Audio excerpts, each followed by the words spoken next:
Hello, everybody, and welcome back to another episode of Strip Back with Daisy Delight, where I am doing my very, very best to unpack the Sydney burlesque scene, one rhinestone at a time. And if you're listening to this episode, then you are listening to my Road to Mx Burlesque series, where I am interviewing one new contestant from this year's Mx Burlesque competition every single week. And this week, I am joined by Lilith Von Dahlia. How are you going, Lilith?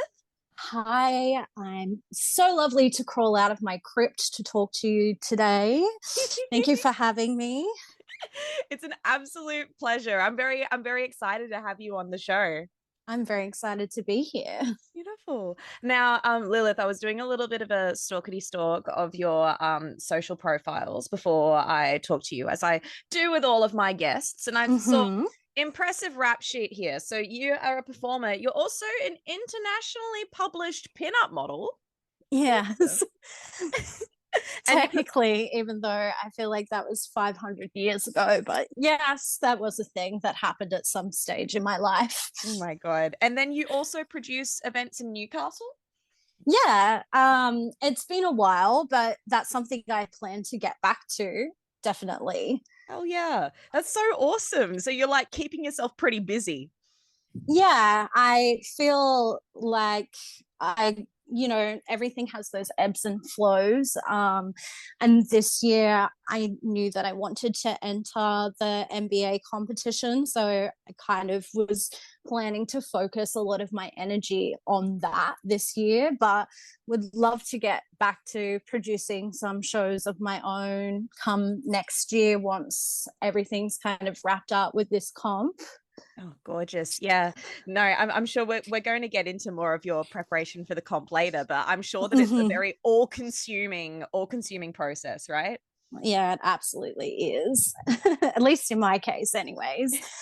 And can I say, I absolutely love the bio that you provided to Mx Burlesque. I was just reading it. You said that you're a real life goddess born from the pits of hell. I thought that was very fitting. So I guess I'll just start from the very beginning. So what was your first ever exposure to burlesque? Like I would assume a lot of people, I was introduced to burlesque, not personally, but through Dita Von Teese. I was only 13 years old, I think, at the time.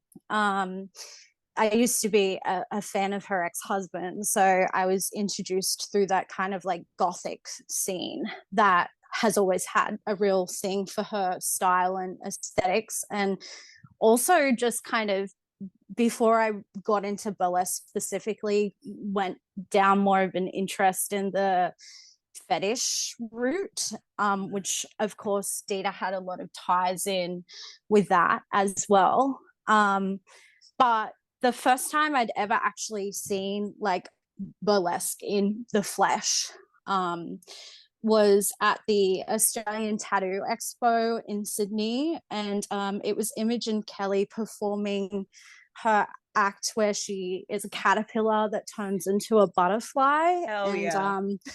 I was really blown away by that. As like at that stage, I'd only seen real interpretations of classic burlesque. So that was the first time I'd ever seen something that was a little bit different to that classic burlesque archetype, which is obviously so beautiful, but I was like, wow, it's so much more than just like that classic striptease. So I have Imogen Kelly to thank for introducing me to what burlesque could be beyond the classic. Yeah, shout out Imogen Kelly, absolute icon there. Yes. Also, can I just say I love the fact that you were also like doing introduced to it at the Australian Tattoo Expo. I was talking to Betty Bandit and she was saying similar things, how it's there at the Tattoo Expo. How awesome is that? Yeah, I think because I was underage at the time, it was really hard for me to be able to go see a proper show, given that, not being 18 Yeah. limited my options. But that expo didn't have that age restriction, and they very commonly had burlesque at those expos. So it was a really great way for little old underage me to get to see some amazing Australian burlesque. That's so cool. And it really shows like the ties that burlesque has to the alternative community. I mean, there's a real overlap there. Hey. Yeah, definitely. So after you so how old were you when you first saw that act out of curiosity? I think I was 14. Okay, right. So there's still a bit of time there between actually then participating in burlesque. Well, not necessarily, Oh. because I was 14 when I did my first class. Oh wow.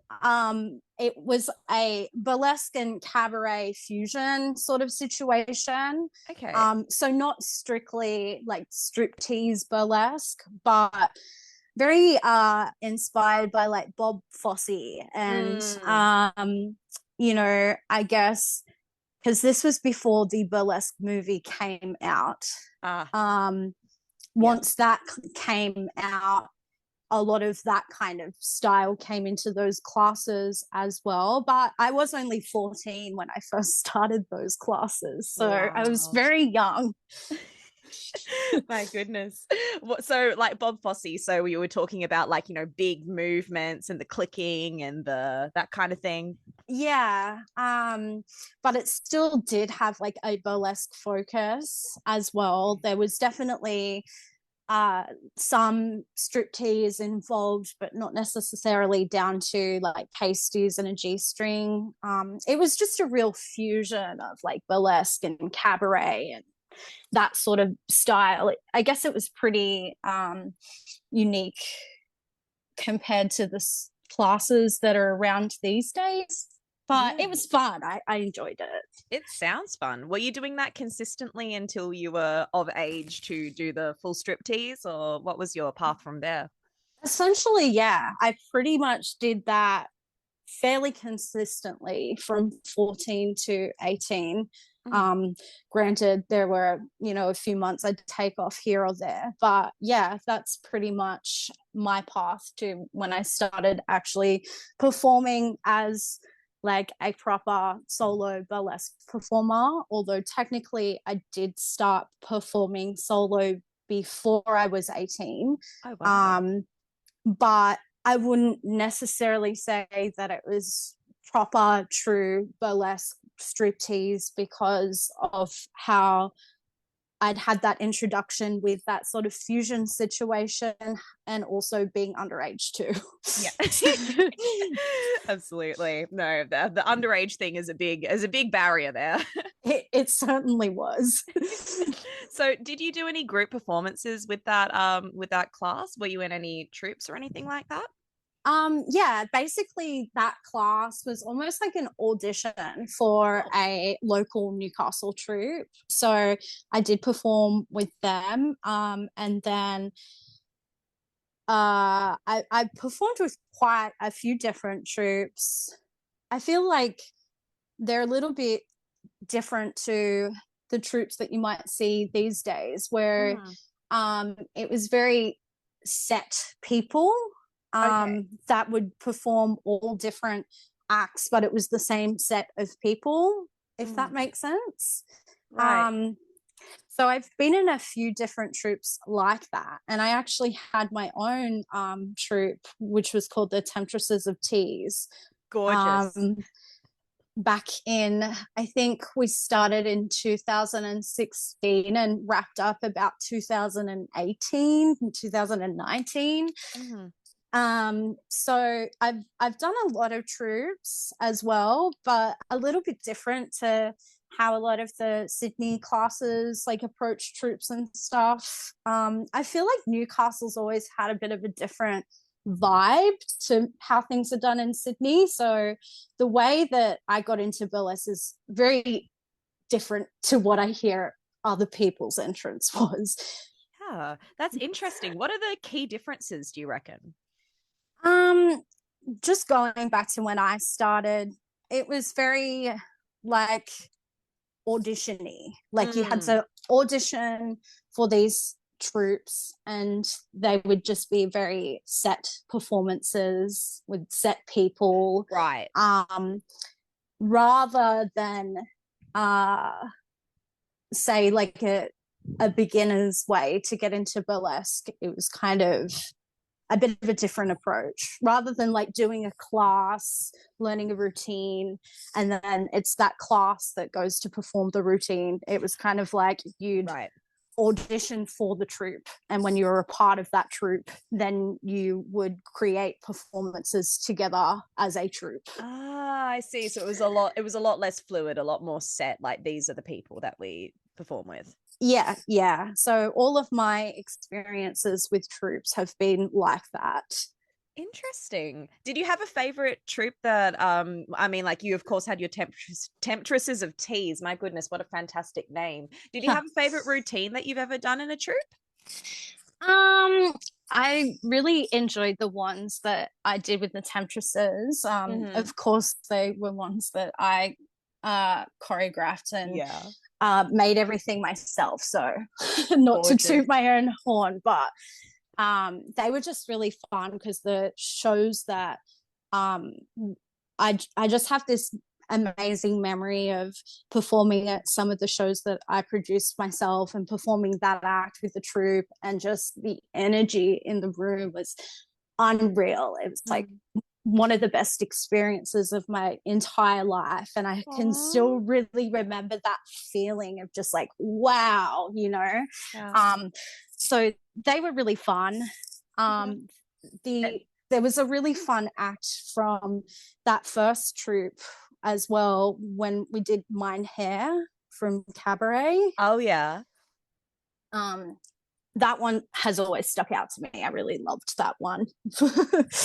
It was a fun time. It's gorgeous. And it must be so like rewarding as well to produce your own show, have your own troupe, be involved in all of that. That would be an incredible feeling. Yeah, it really was. I spent quite a bit of time doing an advanced diploma of event management, and then decided to produce my own shows and start my own troupe. So I was like producing and managing these shows, and organizing everything for the troupe, choreographing all those routines, performing with them, and then also doing my solo stuff at these shows as well. So it was a lot, but it was fucking amazing. God damn. Yeah. Like, you're just out there doing the thing, a real hustler. I have respect for that.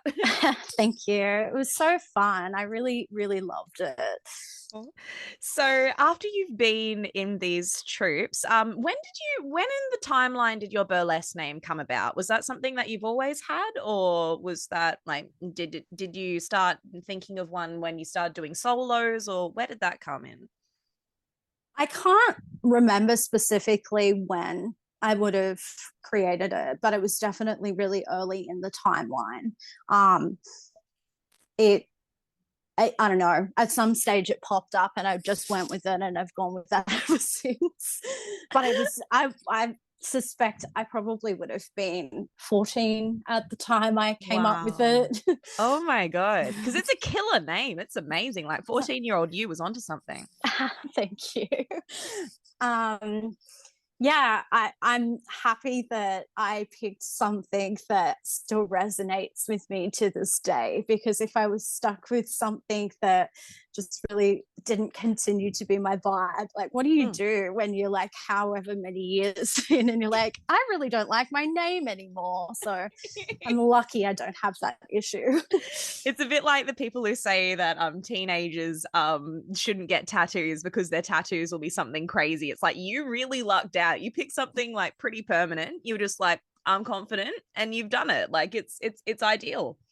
Well, I did put a bit of thought into it, so I think that helped. So how did you come up with it? So I chose the name Lilith Von Dahlia for a few different reasons. I wanted a name that reflected both the darker, more gothy side of me, and also the like vintage old Hollywood glamour side of me as well. So to represent that darker side, I chose the name Lilith as a reference and homage to the original first woman in the Garden of Eden alongside Adam, Ah. who refused to be subservient to him and to God, and then was cursed and sent down to hell to become the first demon, a Ooh. succubus towards man, just a real bad bitch. She's noted as a bit of a feminist icon these days, and I love that storyline. Yeah. So I just was really, really drawn to that name from a young age because I always had an interest in mythology, demonology, all that sort of thing from a very young age. So that was a name that had always like appealed to me. And secondly, for the more vintage Hollywood glamour side of things, I chose Dahlia as I felt like a lot of the old Hollywood names had flowers in them, like Mm. rose, daisy, etc. Yeah. And Dahlia is not only a favorite flower of mine, but it's also the nickname for my signature piercings on the side of my mouth. Oh, So cool. I just felt like that was fitting. And it also has like some darker connections too. So I thought that kind of worked really well with where I wanted to go with my aesthetic and everything. And then the Von just merges them together. Yeah, like seriously, it just rolls off the tongue so beautifully. Lilith Von Dahlia, like it's yeah, you literally could be a silent film star with that name. It's beautiful. Thank you so much. So, what was your first ever solo act then? Like, how do we even categorize this? Because you did solo acts before you were doing striptease, and then after, maybe one of each. Yeah, so technically my first ever solo act was a feather fan dance to Artie Shaw's song Nightmare. Okay. Um, love that classic. It's my favorite classic song. And it was meant to be like a bit of a darker aesthetic, but it was just a fan dance that I only did the one time. Mm. But my first like proper solo, you know, got performed on multiple occasions as well was an act I had called Bitchcraft, which Hell yeah. was set to the song Indigada de Vida by I Am Butterfly, loosely inspired by American Horror Story Coven. Oh, gorgeous. So that was my first proper solo, I would say.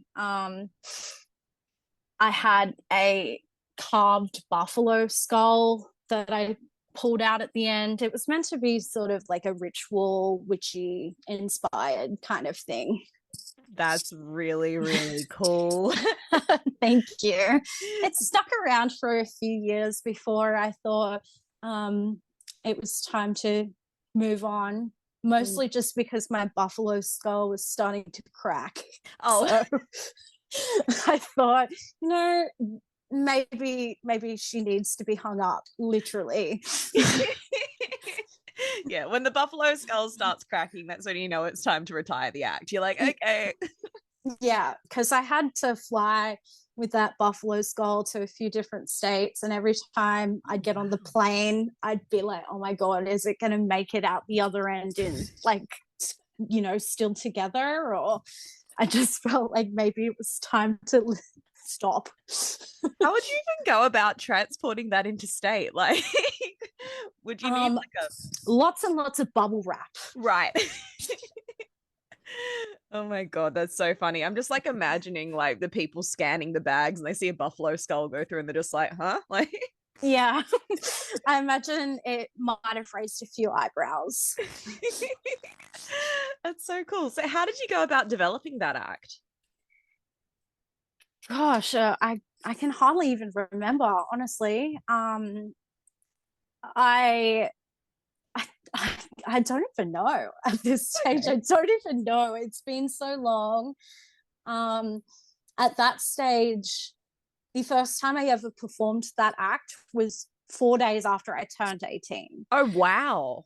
Um, and I had never really engaged in any real proper burlesque classes or workshops outside of like the cabaret fusiony ones that I was doing. And I'd also done some fan dance classes with Sheena as well. But I was just winging it. At this stage, I was just winging it and hoping for the best. Well, hey, I mean, something must have worked, right? I mean, you ended up going interstate with it, so Yeah, well, I got somewhere. I feel like most of my life, and especially with burlesque, I always have an element of I'm just going to wing it. yeah.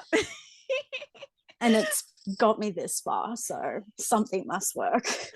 I can relate to that so hard. It's just deciding you're going to do something and be like, all right, guess I'm going to work it out now. Yeah. So what's your favorite act that you've ever done then so far in your career? I'd say at the moment there's probably a tie between two of them. One is this real fetish inspired dominatrix kind of act, which is set to the song Oxytocin by Billie Eilish. Like Gorgeous. it just has a real sexy vibe to it, and it's such a fun one to do, and the crowd always gets really into it too. So I just have the best time performing that act. So I really love that one. Hell yeah. Another favorite of mine is set to the song Twin Fawn by Chelsea Wolfe, which is, it's kind of like a slower, sort of quiet song that then gets quite loud and heavy abruptly, with beautiful vocals. And it's like quite brooding and ghostly and haunting. I bring on a bouquet of roses, which I tear apart on the stage and do some floor work in the torn up petals.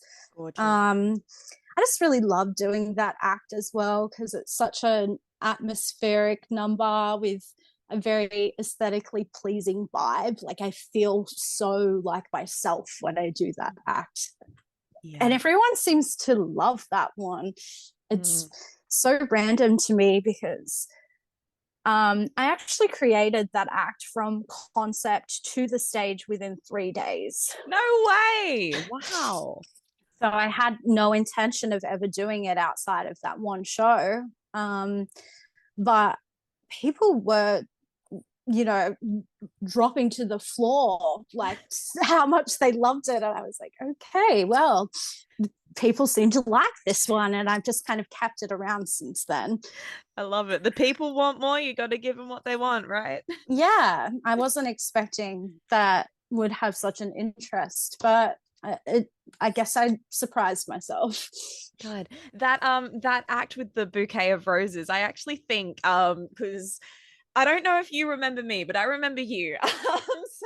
This was a few months ago. There was a Bad Girls club show in Newcastle, and I remember that you were on the lineup for that. And that was the first time I'd ever seen you in person. And I remember like walking past you and just being like, "Who is this beautiful individual?" I was like, you had like this sort of gothic, sort of like ethereal quality about you, and you had your roses, and I was like, "Who is this?" And I was actually stage kidding that night, and I remember after you'd come on stage, because I didn't see your act, unfortunately. I was kind of like peeking through the curtain trying to see as much as I could, and you were absolutely stunning. But yeah, I came back on stage and I saw all these roses, and I'm like, okay, something's gone down. Like, well, thank you so much. I did think that was you, but also my memory is completely horrible, so I didn't want to be like, oh yes, we've totally met before. It's okay. I kind of like I'm kind of like a weird sort of like ever-present sort of vibe at some of these shows. I'm like, I'm sort of there, but like, yeah, in the background, so it's all good. Yeah, I do leave a little bit of a mess after that act, so sorry to all of the stage people that have to get the dustpan out afterwards. Look, it's absolutely worth it though. Absolutely worth it. I do BYO dustpan, so. Oh, yes, I actually remember that. They were like to me, okay, so Lilith has a dustpan for you. I'm like, oh, absolute legend. Love her. I wouldn't want to leave anyone out there without the necessary tools. So good. So now you've done some incredible acts in your time, some beautiful high concept pieces. Would you consider to have had any onstage fails? Anything that's not really gone to plan? Well, touch wood here, so I don't curse myself or something, but I haven't really had too many major on stage fails aside from, the usual costume pieces not wanting to come off on time and very, very prone to losing pasties. Like, Yeah. I'd say I've lost pasties at least half of the shows I've performed at, especially in the hotter months. Like, there's no hope for me there. It's hard. How do you get them to adhere? It's tricky. I'm I'm a bit of a sweaty person, so it's rather unfortunate for me to try and stick anything to my body. But like in a bit of a gloomier sort of answer, I have quite a few different chronic illnesses, and I often feel like my body has failed me when I'm performed. Like I'll be in a performance and I can feel myself struggling to hit that pose or do that movement correctly because of pain or stiffness, or I'll just be like hurting so much at the time that I don't have anything to give. Or maybe I thought that I did all right, but I'll look back in the videos and I can see the struggle like on myself, and I feel like that that to me feels like a bit of a failure, like reflecting upon some of those moments. So that can be a bit difficult to deal with sometimes. Absolutely. And that's really hard as well, because I mean, like, I feel like well, hearing this, I'm like, because you're so gorgeous and beautiful on stage, it's like it's so hard to imagine that you could be your own worst critic, but I guess that you would see all of these things and imagine what it could be, and then it's the comparison, right? Yeah, definitely. It's hard to not get into my head about stuff like this, and it's hard not to compare myself to performers that are able to, do all of these things that I can't do or I'm struggling to do because my body's fighting against me now. But it is what it is, and I'm trying my best to carve out my own path in burlesque that works for my body and find different ways to create entertaining acts that don't necessarily rely on a lot of things that people would be considered to be tricks and those high energy sorts of stuff. I guess I'm trying to do something that's still equally as entertaining, but is not as physically demanding for me. And that's the amazing thing about burlesque, is that it can really be so many different things. Like there's so much merit in the people that can do those incredible tricks, but some of the most incredible burlesque performers I've seen are just the people that can just stand there and command a room. And I feel like you have that presence. Oh, thank you so much. I do try, so I appreciate hearing that. That is what I set out to do.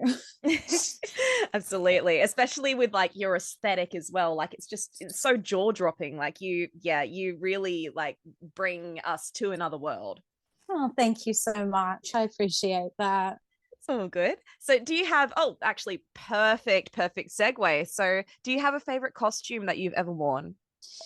Well, I'd have to say my favorite costume pieces will be what I'm debuting at the Mx Burlesque New South Wales competition this December.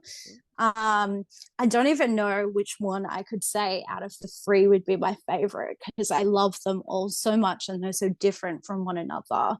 But they absolutely would be my favorites, and I know that's a bit of a tease because nobody's seen them yet, but I cannot wait for everyone to see them because I love them so much myself, so I can imagine that other people will love them just as much as I do. Amazing. Do you make your own costumes or do you collaborate with others? I will get other people to make the bases for me, but I do all of my rhinestoning and embellishment work myself. Oh, gorgeous. Man, I'm imagining beautiful sparkly things now. I'm currently looking at all of my beautiful sparkly things sitting on the desk that I'm at. I've got a brand new corset, two new bras, multiple G strings, headdresses. It's all sitting here just looking at me, waiting to be finished. Uh, Oh, sorry, what were you um, gonna say? no, I don't know. I lost my train of thought by looking at all the sparkles. Literally. That's okay. I've been there before. I understand that. Um, so oh my goodness, I'm like I've said this in a few of my other MX interviews, but oh my god, I'm just so excited that I have a front row seat to this. Like, oh my god, like I'm really pumped. I think it's going to be an incredible show. I only wish that I could astral project and watch the show whilst also being in the show. That'd be the dream. Honestly, I think if there was anyone on the lineup who could do that, it would probably be you. So Thank you. I'd like maybe I'll figure it out between now and then. yeah. So do you consider yourself to have a signature move when you're on stage? I'd say I probably do. I don't do it in every single act, but it's a very recurring theme for me. Once I've taken my bra off and done my final reveal, instead of doing a tassel twirl or anything too energetic, I'll just kind of caress the tassels lightly with my fingers in a very unbothered kind of like meh sort of way. That's all you're getting from me. I do that in quite a lot of my acts. That's my tassel twirl. I love that. That's sexy as fuck. It's like, yeah, here they are, whatever. Yeah, very that. That's freaking cool. It's all about the attitude, right? Yeah. Well, you know, I am quite large in the chest area, so that's enough. You don't need more from me. Speaks for itself. Yeah. Now, this next question is a bit of a big one, so I understand if you need some time to consider, but do you have anyone that you would consider to be your biggest influence in dance or burlesque in general? I feel like obviously this isn't a person, but ultimately my biggest influence is always music. Yeah. That's my starting point of inspiration with any kind of performance. And I also have a condition that makes it so that I can see colors when I listen to music. Wow. And that helps with my act creation process because I always theme um my acts after the colors that I see listening to the songs, which is I guess probably quite unique. Yeah, that's But incredible. it's not something I realized wasn't like I thought it was just normal Wow. for like my whole life, and then it just at some stage became apparent from I was actually reading that Billie Eilish has the same condition and Oh, that no way. she sees these colors when she's writing her music, and I was like, well, is that not normal? Like and yeah, so that helps with my act creation process as well. But as far as actual people go, I think Dita Von Teese is everyone's favorite reference when it comes to burlesque, of course. But I'm also really inspired by Violet Chachki, the Boulay brothers as well. Alyssa Kitt, I must give a shout out to her too. Yes. Medianoche, so many people I could go on and about, but they would be the ones that immediately pop to mind. Absolutely. And I see that too with like your aesthetics, like especially the Violet Chachki Boulay brothers. Like there is like the crossover between drag and burlesque. There is quite a crossover. Hey. Yeah, absolutely. I feel like they're sisterly genres of performance. Absolutely. Like the whole the beautiful costumes and the larger than life, like, yeah, it all makes sense. Yeah, definitely. And I feel like I'm taking a lot of inspiration from drag these days as well, rather than just burlesque specifically. Yeah. I heard that Newcastle has a very big drag scene actually. We do have a pop and drag scene. I love it. So, do you have any advice for new performers? Yeah, some things that come to mind for me would be to go watch shows in person. Like Mm. that might seem obvious, but I think it gets lost among some people to actually just go watch the shows. Um, Take classes, do your research, dedicate time and love to your craft, Mm. engage with the community, never stop learning, and don't try to be anyone else. Yeah.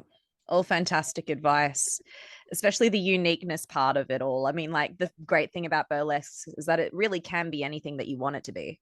Yeah, like it's great to take inspiration from other people, but ultimately you're never going to be anyone else. So you do need to find yourself in your performances.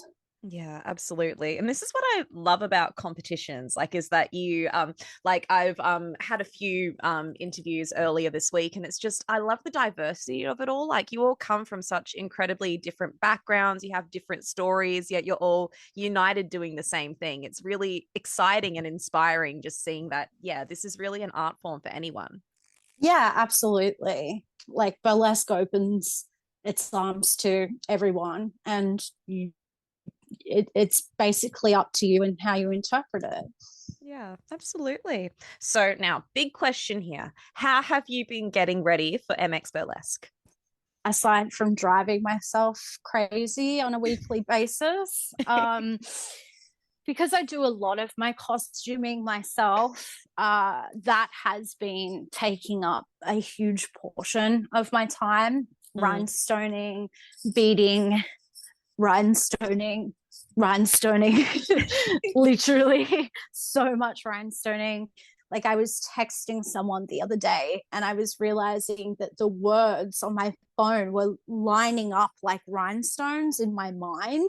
And I was like, oh my God, I have been doing too much rhinestoning lately.